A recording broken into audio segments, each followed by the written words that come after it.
Have you ever walked away from a conversation feeling confused, uneasy, or doubting yourself, even though everything seemed normal on the surface? Maybe the other person smiled kindly, spoke gently, and yet something deep inside whispered, "Something's off." That uneasy feeling is not random. According to Carl Jung's psychological perspective, it's your unconscious mind detecting manipulation, subtle emotional tactics designed to control your thoughts, feelings, and behavior.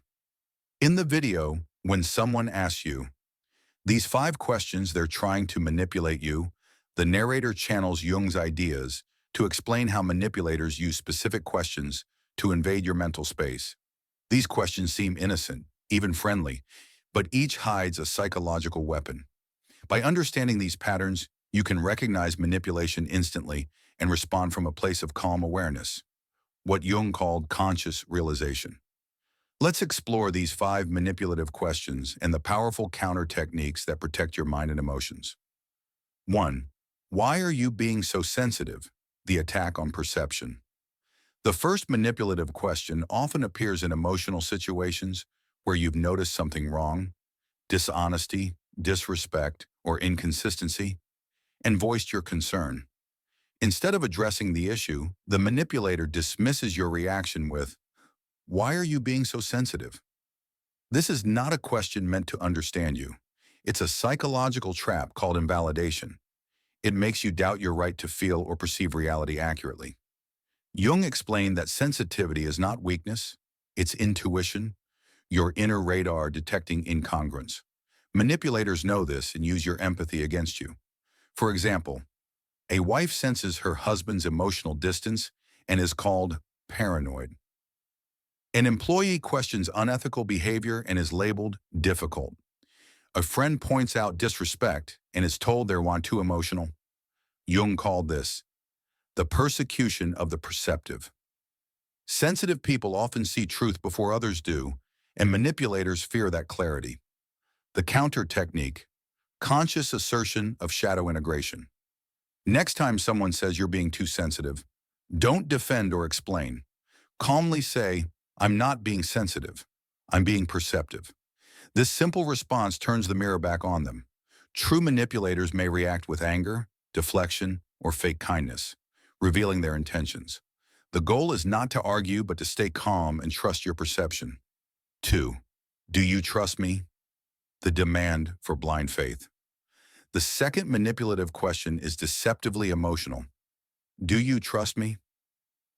At first, it sounds like a request for reassurance or intimacy, but Jung's analysis suggests it's often a psychological ultimatum disguised as affection. Genuine trust grows naturally through consistent behavior. It doesn't need to be demanded. When someone insists you must trust them, they're usually trying to shut down your intuition and bypass your logical thinking.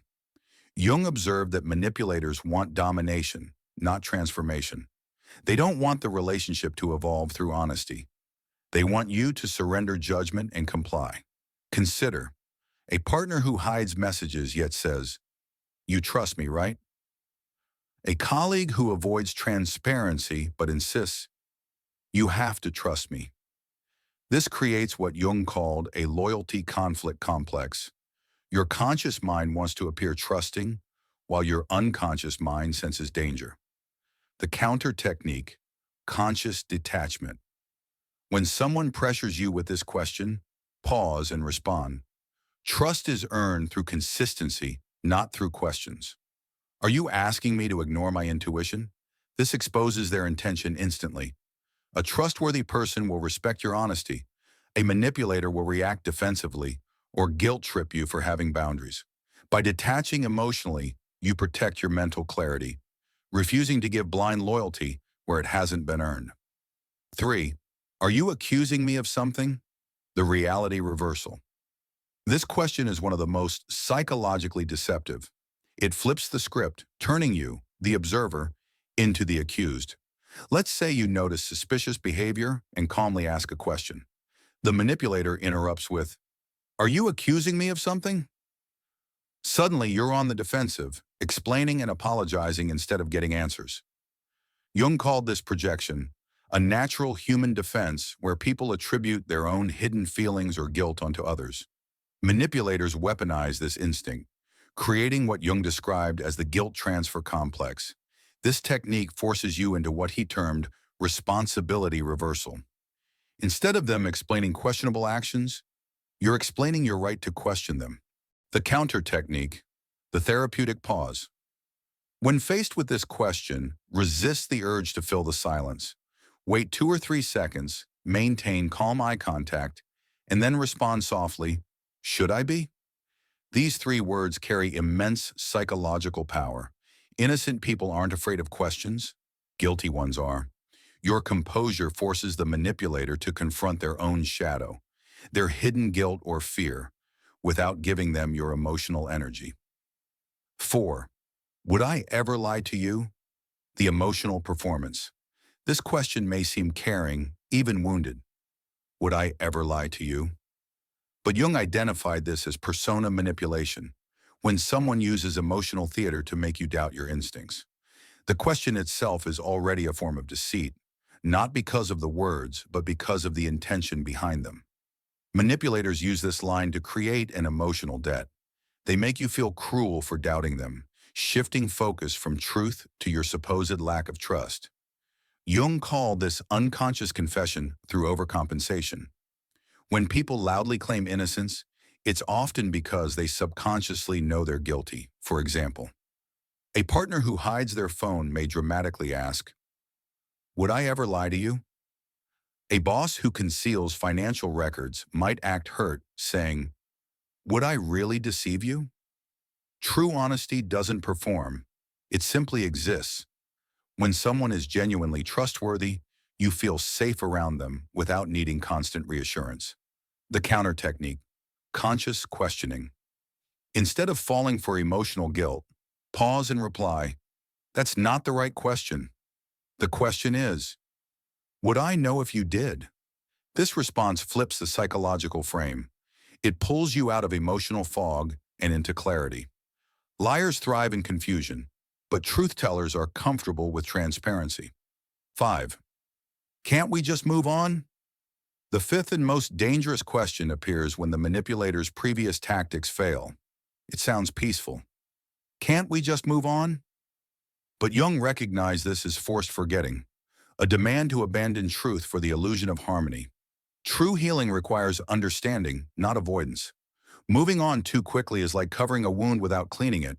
It might look healed, but the infection spreads beneath the surface. Manipulators use this when they're caught. They want closure without accountability. It's not about forgiveness.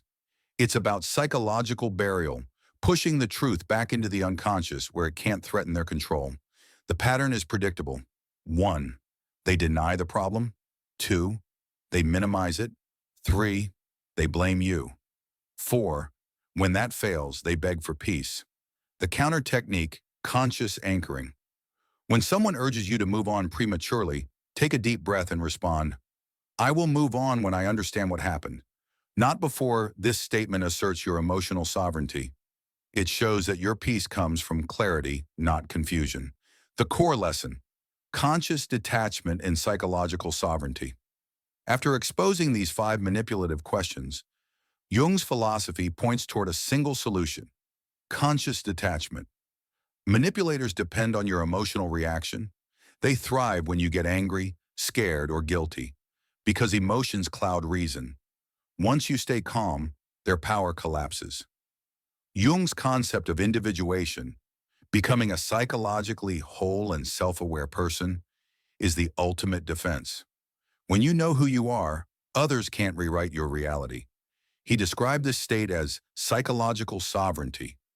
When you remain calm while others lose control. When you stay grounded while others create confusion. When you hold your truth while others try to twist it. At that point, you become what Jung called psychologically sovereign. You can no longer be manipulated because you respond from choice, not compulsion. The inner battle, complexes and conscious awareness. Jung taught that manipulators don't attack your true self. They target your complexes, the emotional wounds that make you react automatically. These include, "They's not good enough," complex, The guilt complex. The need to be liked complex. When someone triggers these parts, they can control you. But if you pause, breathe, and reconnect to your center, you reclaim your power. Ask yourself, is this reaction coming from my authentic self or from a complex they're trying to activate? That question breaks the spell of manipulation. The gift within the darkness. Ironically, Jung saw manipulation not just as danger but as opportunity. Each manipulative encounter is a lesson in shadow work, facing the dark to become stronger. Every lie you uncover improves your truth detection. Every emotional trap you escape strengthens your boundaries. Every manipulator you recognize helps you see where you still need healing. As Jung famously said, one does not become enlightened by imagining figures of light, but by making the darkness conscious. When you understand manipulation, you become impossible to control, not because you fight, but because you see. And the manipulator's greatest fear is to be truly seen. Once you shine the light of awareness on their tactics, they lose all power, like vampires exposed to sunlight. Final message: awakening the light within. True psychological freedom isn't about avoiding conflict or pretending everything's fine. It's about seeing reality clearly, even when it's uncomfortable. Jung defined freedom as consciousness in the presence of challenge. When you are no longer ashamed of your sensitivity, no one can use it against you. When you're not desperate for approval, no one can control you by withholding it. When you stop fearing conflict, no one can threaten you with rejection. This is individuation, the process of becoming whole, aware, and unshakably yourself. As Jung said, I am not what happened to me. I am what I choose to become. You can't control how others behave, but you can control how consciously you respond. Every manipulative situation becomes a chance to practice awareness and build inner strength. For 1 week, Jung suggests a practice. Each time someone tries to emotionally manipulate you, ask, what complex in me is this person trying to activate?